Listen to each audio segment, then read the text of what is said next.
Hey everyone, I am Yvette Lloyd, host of lifeherpodcast. We are sponsored by Havana Cigar Lounge, which is this beautiful space that we are in right now. So make sure y'all come check it out. But most of all, we have an amazing guest with us, and it is Miss Brittany. Hi. So how you doing? I'm doing good. Amazing. So it's raining today, but everything is good. That's good. So, Britt, you are in the trenches in the film industry, and you've been doing your thing. Do a little sunset. So, one of the things that caught my attention is two shows that I watch all the time, Fatal Attraction and Snap. So, how did it feel to even just have some roles like that in them type of shows? Listen, okay, so I love Fatal Attraction and Snapped as well. And when I was probably in college, I'm like, I want to be on one of those shows, but I thought it was real. And so, I did too. So it is based off of like real stories. Yeah. And so we reenact the stories. And the first time I think Snap was the first. That was like my first major project. And I was living in Nashville. I done called out of work when they told me I got the job. But then I went and I was like, okay, it's cool, it's fun. And then they called me like a year later to do Fatal Attraction. I'm like, are y'all trying to say I'm crazy? Like, what is it? Y'all keep calling me for the crazy roles. Seriously. Yeah, it was fun. And like I said, those are based on true stories. A lot of stories that happen all over with women who unfortunately snap. Yeah, seriously. So when did you actually start getting into film like heavy? So I didn't get into film heavy until I moved here in Atlanta. So I moved here, I think it was like the end of 18, beginning of 2019. Okay. And so I was in Nashville. I started off as modeling, graduated from college, went right into modeling right after. Okay. But acting was kind of always like the passion. Okay. And so when I moved to Atlanta, I connected with a lot of people, network, and through acting. A lot of people don't know I used to be a vixen. Lord help me, but It's okay. listen, I used to be a vixen, but through girl, like you gotta make it work. But like through those music videos and meeting different people, I was able to network. And so when I moved here, it was smooth sailing ever since. And I've been doing it for, I guess, 4 years now, and I love it. I love it. But I also like helping cast other people. Okay. And projects as well. Wow. So I see that you work at Tyler Perry Studios. Yes. So how do you like that experience? I love it. But one thing I will tell people, only the strong survive, okay? Because the film industry is ever changing and it's fast paced. And so I may get a project where we have to book 300 extras in like 2 days. Really? That's a lot of people. Wow. A lot. And then you get 2 days? 2 days. And then you get like 2,000, 3,000 submissions. And so out of all those people, you have to pick who you quote unquote deem is worthy. But I'll be wanting to pick everybody. Right. I'm like, I'm picking everybody. But yeah, so it is very time consuming. Long hour days, anywhere from 8 to sometimes 14, 16-hour days. But you know, the product is worth it. Wow. So could you elaborate more so people understand what you do there being a casting director? Because some people don't know. Yes.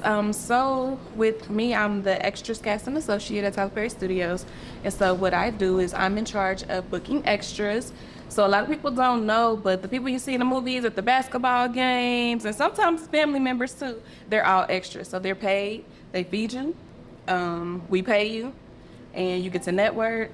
But so that's what I do. I put people in movies, and with extras, you don't have lines, but it's fun. Like I said, it's networking. You meet so many different people, and I love it. But it's, like I said, it is time consuming. It's a lot. So how long have you been working there? I've been working at Tyler Perry Studios for about 3 years now, 3.5. So right before COVID. Nice. Yeah, right before COVID. And then I have my own company, The Passion Experience, where I do bookings and castings as well. But that's for everybody, models, influencers, athletes, music artists, everybody. So it's not just people who want to act. That's good. You figured out like an outlet for yourself too. To do things like that. It shows the passion that you have. I love it. I love it, girl. Wow. So what are the difficulties of becoming an actor or an actress? Because some people don't understand the concept of it and how to actually get big roles and everything. I will say it is hard. It is extremely hard. And I don't know, today's society, everybody, I call it like the popcorn effect. Everybody wants everything fast. They want it right now, and they don't see the behind the scenes and all the work you putting in.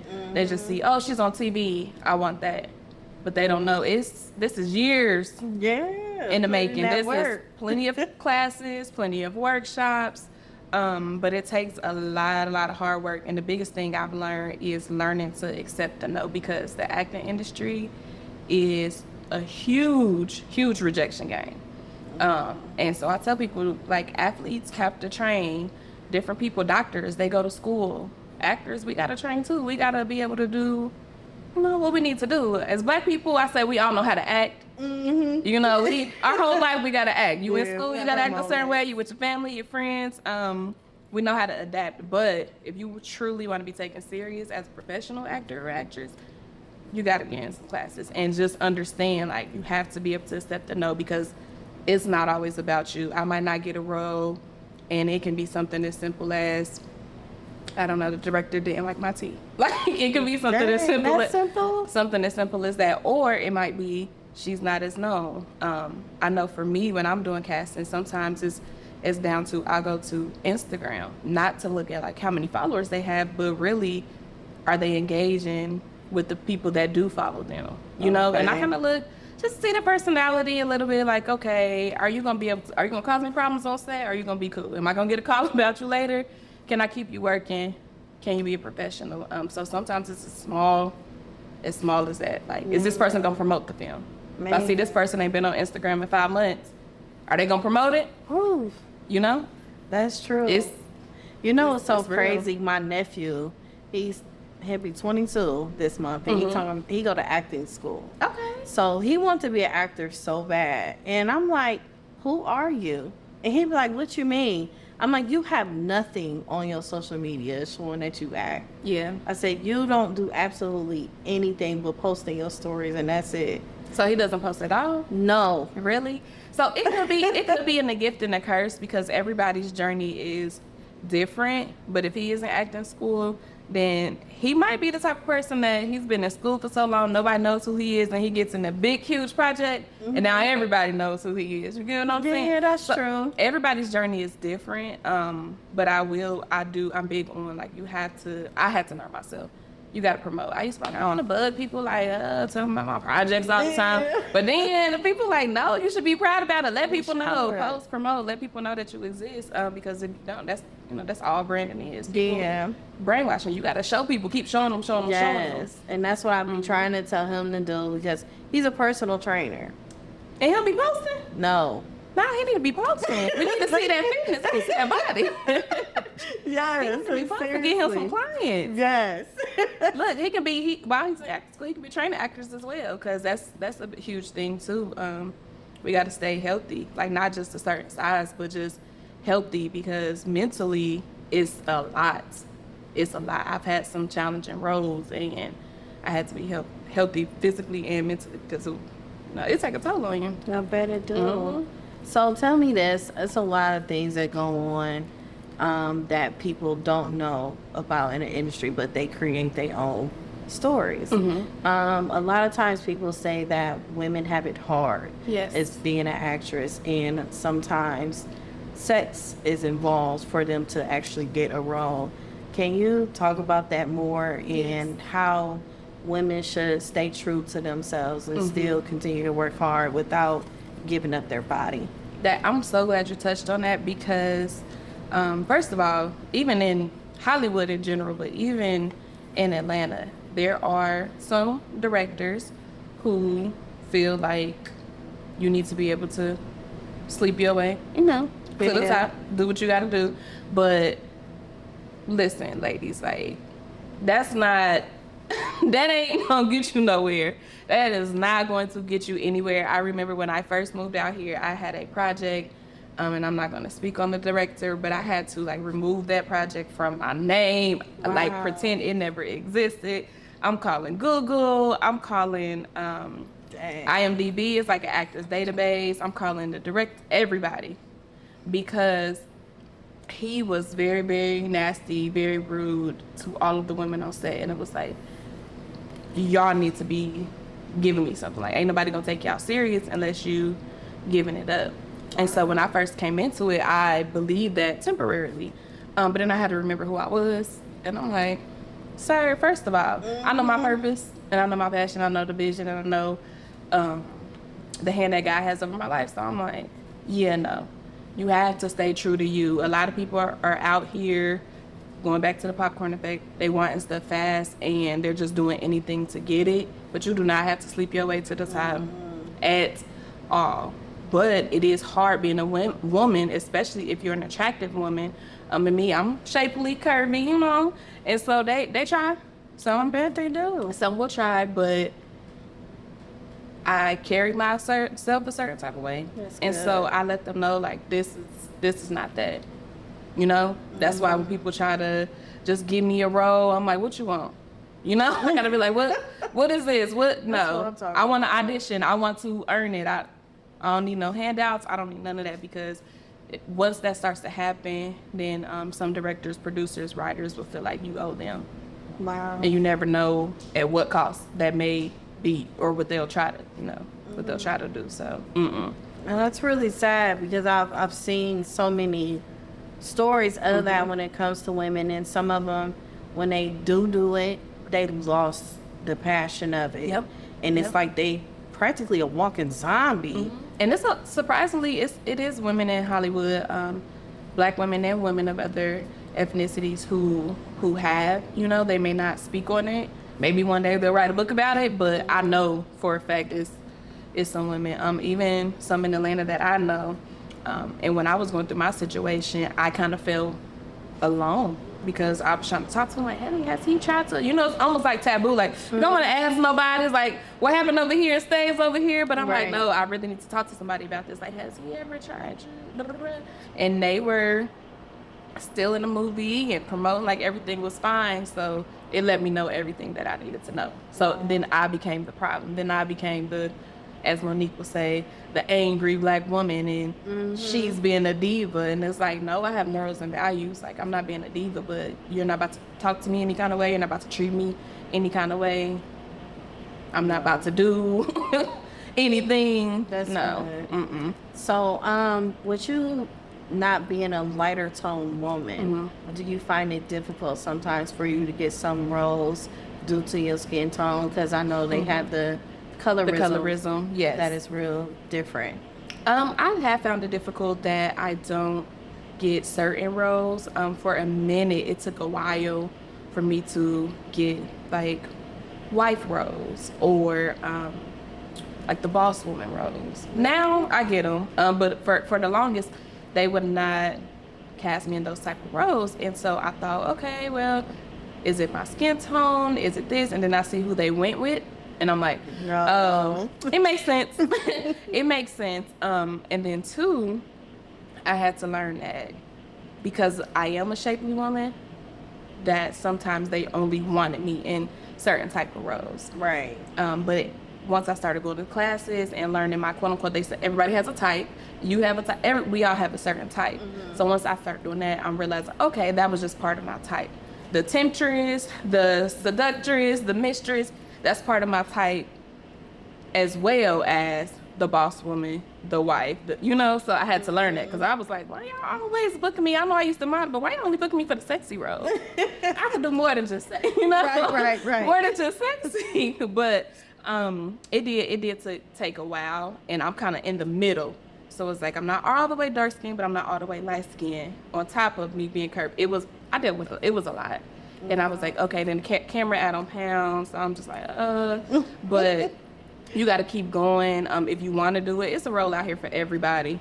They always need the best friend. They always need the mama, the auntie. They always need the crackhead uncle, surprisingly, the junkie. They always, it's a role for, it's always it's a role for everybody. So that's why I said, if you really want to do it, you got to put in the work because it's not going to come easy. Like, who want to sign up and go to classes just to be told no all the time? Right. But once you change your mindset and train your mindset, then you'll understand, like, it's not about you. And I tell people, a lot of people who act, model, or in the industry, like, you got to find other outlets.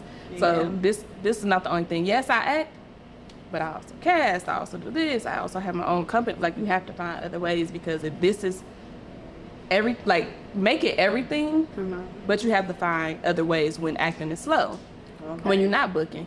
You know, we see actors all the time, and we're like, dang, we ain't seen, they ain't did no project, nothing. Chilling. Yeah. Yeah. You got to find other things to keep you going.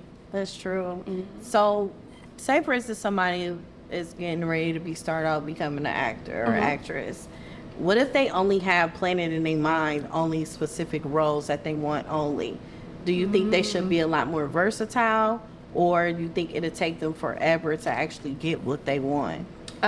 I think it will take them a while to get what they want, but like I was saying, the acting game is so weird. It's so weird because you have people like I think his name is Demetrius, who played the Tupac in the Tupac. He was working at Target, and they seen him. I was like, oh, I want you in this movie. And then you have other people who started out as extras, and you had other people who it just fell in their lap, and it's like, they ain't never acted a day in their life, and you hear those stories like they ain't never exactly. And so, I just think it's the process. Me, I'm very versatile, and so they tell you to have your boundaries and your standards. So there are certain things that I won't do, but it's very few. Okay. Like, I'm very comfortable with myself, very comfortable with my body, so I'm open, I'm acting.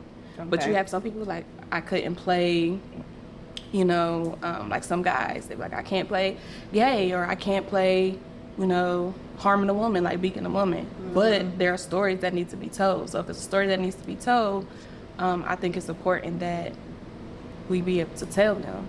Like, though I love to tell those stories. I used to shy away. Like, I don't know if I can play this. No, I'm gonna play it all. Like, I seen Halle Berry on Losing Isaiah when I was younger, and I was like, I want to do that. I want to do that, you know. And she was a junkie. She lost her son. It wasn't glamorous, and I'm like, I want to do that. I want to have some braids to the back, hair all over the head, snot run down my nose, walk like. That's what I'm gonna do. But then I also gonna be an assassin, or you know. And so it's weird. So I tell people, some people do have their goal, and like, I only want to play these roles. And if you get that one opportunity and you do it really good, you're gonna keep getting that role. But you gotta be that good. Like Denzel, he plays the same type of roles. Gabrielle Union, you know, they play the same type of roles, but that's because they probably did it in one project, somebody's seen it. But guess what? They always have a job. Yeah. Like, so if you're looking for the meme, if you look, they're like, hey, Gabrielle, I got a role for you. Hey, Denzel, I need, you know, it's a type. And I had to learn too, because a lot of actors, new and existing actors, were like, I don't want to be typecast. But you have to be typecast in order to be cast, in order to have a job. So a lot of us have like a typical, you know, 3 types. Wow. And so I know that if it's some type of boss lady, lawyer, a doctor, or some type of, like I said, seductress, or crazy, some type of crazy stalker ex-girlfriend, I know one of those I can play. Now, I can play the ghetto best friend as well. I can play other roles, but the typical roles I get booked for is the same type of 3 roles. So I know if I keep on keeping on, then when that opportunity presents itself, I might get a huge role, and they're going to be like, we've been saving this role. Yep. And I'm going to get stuck playing crazy forever. You're like, I started off Fatal Attraction and Snap, but now and here we are now. This is my angle. Now I'm stalking Michael Ealy or something.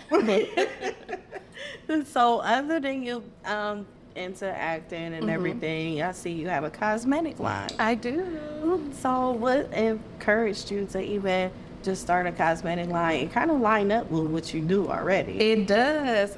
So my cosmetic line is called Euphoric Expressions, and euphoric is just that intense feeling of excitement and happiness, and then expression is just the process of making our thoughts and feelings and everything known. So I kind of wanted to do something where it was like self-care meets creativity, but my line is for the boss women, the career women, just us women who have a hard time with self-care.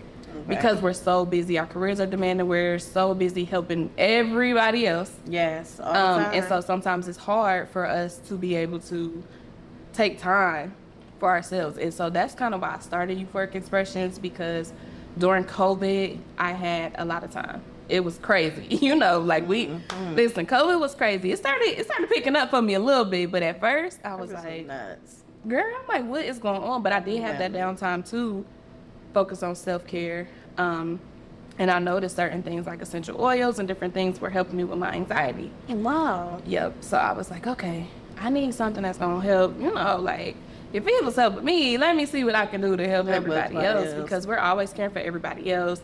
And that's all I do. My job, my passion, my businesses is always catering to everybody else. So I wanted to find something simple, to be able to give back to us, boost that confidence. Like, I be at work all day and I'm like, dang, like my hands is dry, I'm ashy.